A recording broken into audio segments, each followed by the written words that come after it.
I'm here to review the GLISSOPIPES, a brand new wind instrument developed in Hungary by Daniel Vazzi. I have a sopranino in F, a soprano in C, and an alto in G. So let's get into it. I love it when a new instrument comes on the market. Okay, let's start with the soprano in C. I'm just going to describe to you what I'm seeing. We have a fipple flute. It appears to be in one piece, but the head joint can come off. We have the little whistle head joint and then a one-piece body down here. Let me put them back together. It appears that the bore is conical, so we have quite a small narrow hole at the top and it widens out to more like a squashed oval at the bottom. Instead of finger holes, we have a narrow slit running down the length of the instrument, and then floating above that we have this magnetic strip, and that's fixed, secured onto the end of the instrument here with a loop. So if I just blow into it normally, it's your classic recorder whistle sound, but I'm going to run my finger down that magnetic strip.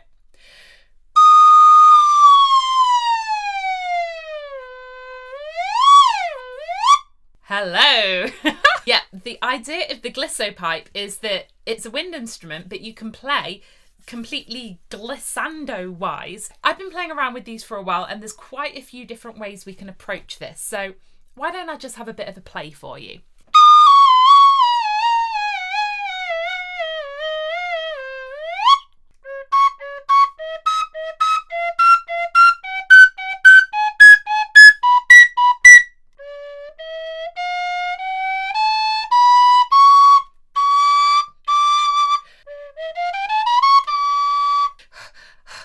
The possibilities. So the range of this instrument, I think, is 2 octaves.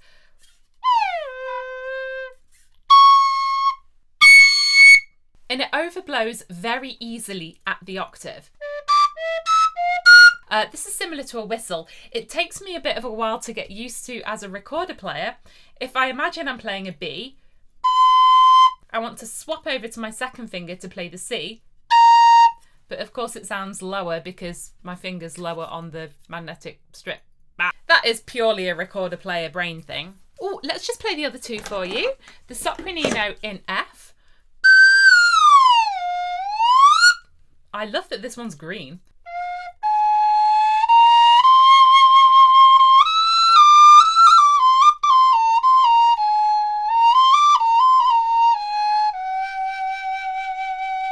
I can already see it's going to be a challenge to get myself to remember where all of the different intervals are on this, but don't get me wrong, that is a challenge I'm going to enjoy.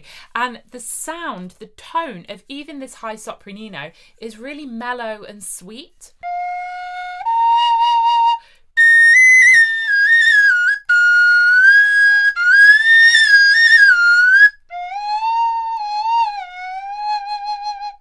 One thing I notice is because the magnetic strip is held up and away from the instrument with this elastic here, let me just take that off for you. There's quite a lot of give in this elastic loop. That means that lifting your fingers away to do these little glissando scoops is really easy. Oh, and I know you want to hear how the alto sounds. An alto in G, by the way, that isn't so common. But before we get worried about the fact that it's a G alto, not an F alto, let me remind you we have complete pitch freedom here.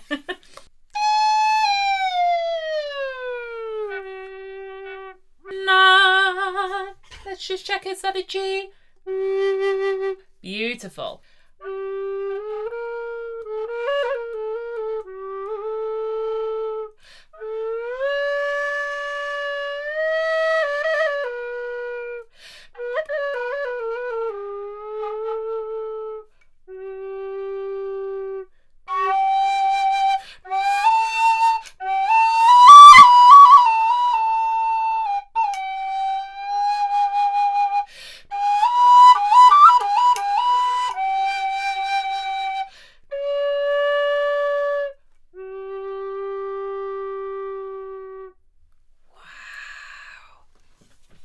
I noticed that because sometimes I move my fingers and the pitch that comes out is still quite unexpected, that makes me really free in my improvisations because I'm encouraged to go down a different path than I thought I would. Yeah, so this real pitch freedom I find really exciting. I noticed for the alto,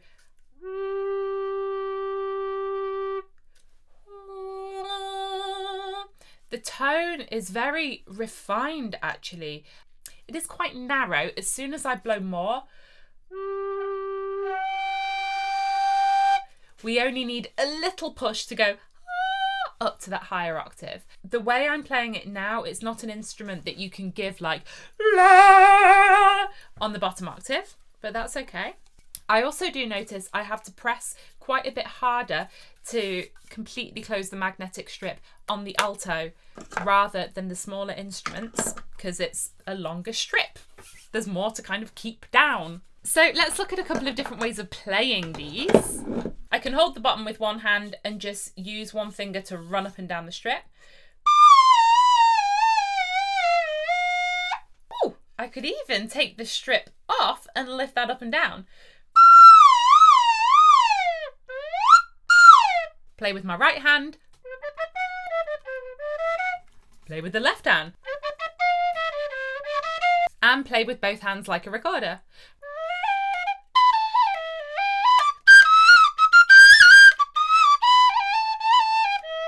It's actually so intuitive. Oh, let's see if it's special effects.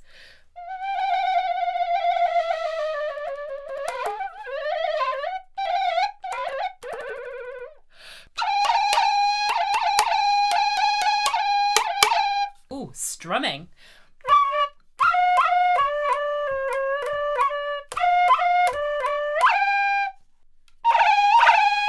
Oh, can I even strum upwards? Sounds like an alien laser. And of course, articulation.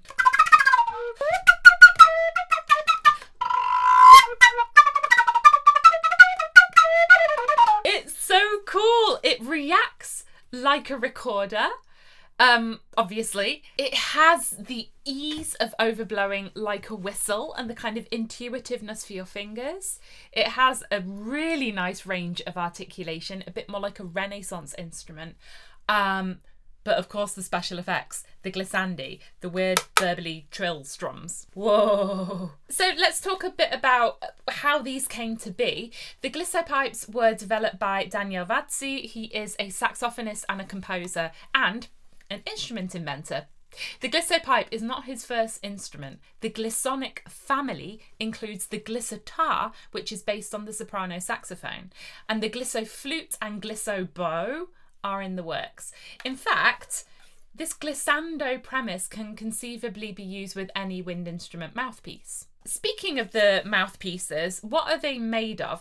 They're currently produced through high precision 3D printing, so they are a kind of plastic. Obvious thing would be, would the sound be nicer if we had a wooden mouthpiece? Let's think about that. I wonder if I can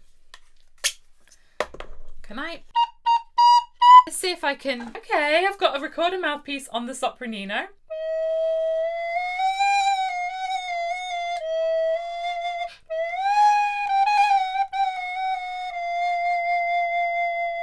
Ooh, okay, we're onto something here. Obviously the tuning's now all out of whack because we've got this big long bit of body here, but a wooden head joint is actually something in the works as well. I think Danielle is looking to include a wooden head joint in the Kickstarter, though I don't have one to show you here. So imagine having a beautifully hand-voiced wooden head joint specifically for this instrument that lets you play with that sound but complete pitch freedom. Wow.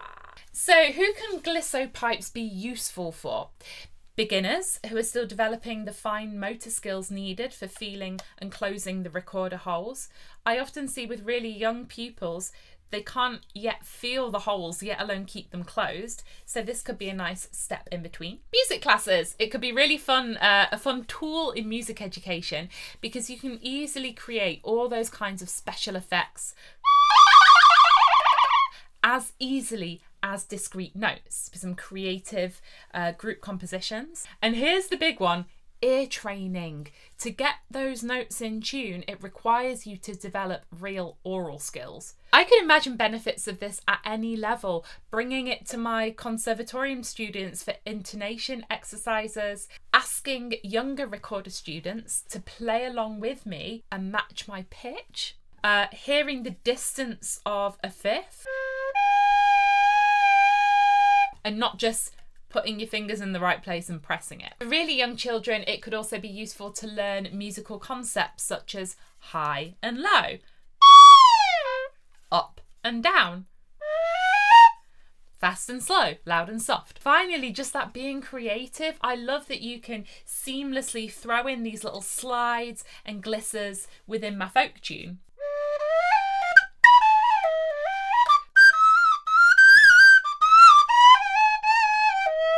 What about transposition?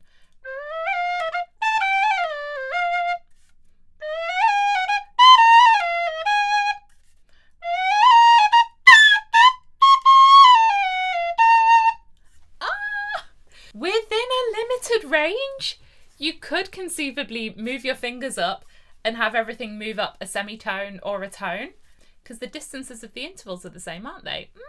But what if you want to be really precise with your notes and you want to have something to hold on to? I was talking about this with Danielle over email, and I don't have it to show you live, but they are going to produce these magnetic strips with coloured circles on them as a guide for where you can put your fingers. And here's the cool thing, they can come with different patterns of circles that allow you to play different patterns of notes. Because of course we can play chromatically and microtonally, quarter tones, microtones, just intonation.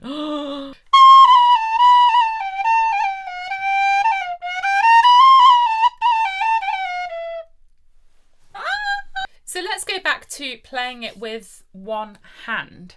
Glissonic's other instrument, the Glissotar, was actually awarded the Concept Award at the OMI Trust Awards last year.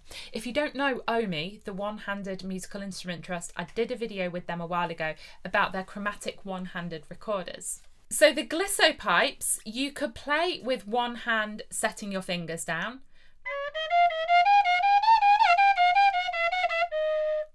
And obviously with either hand, it doesn't matter. I can, for example, have my left hand in the lower position and then push it to the upper position.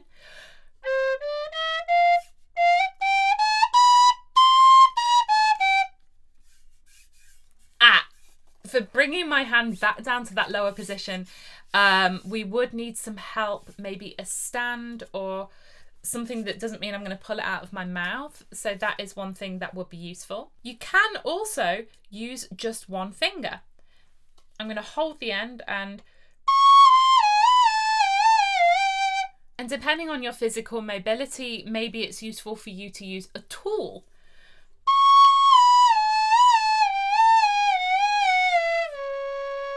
That's so cool. There's so many different options to approach this accessibly.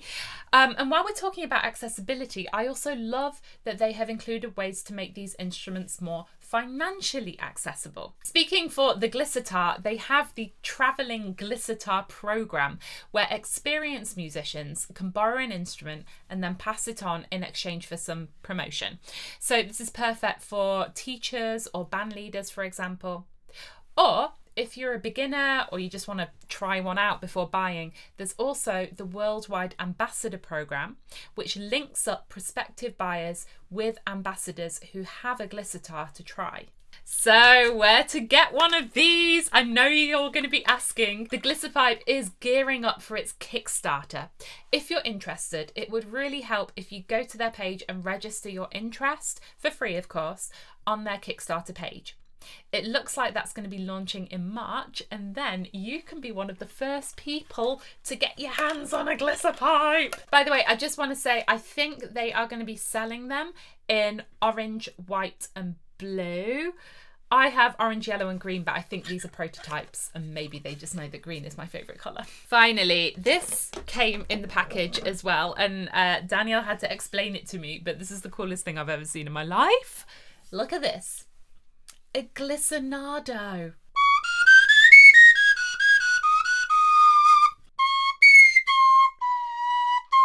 It has a range of over an octave. Why? Well, this is based on the drawing by Leonardo da Vinci in his Codex Atlanticus. How cool is that? He made an illustration of a flute like this, and then this is in real life. Danielle says that every person who orders a GLISSOPIPE from the Kickstarter campaign will be sent a free glissonado, and they have also released the files to 3D print your own. I'll link that below. If you're interested more in the historical background of the Leonardo-esque pipes, there's a really nice article about all of this on the recorderhomepage.net too, so I'll link it there below.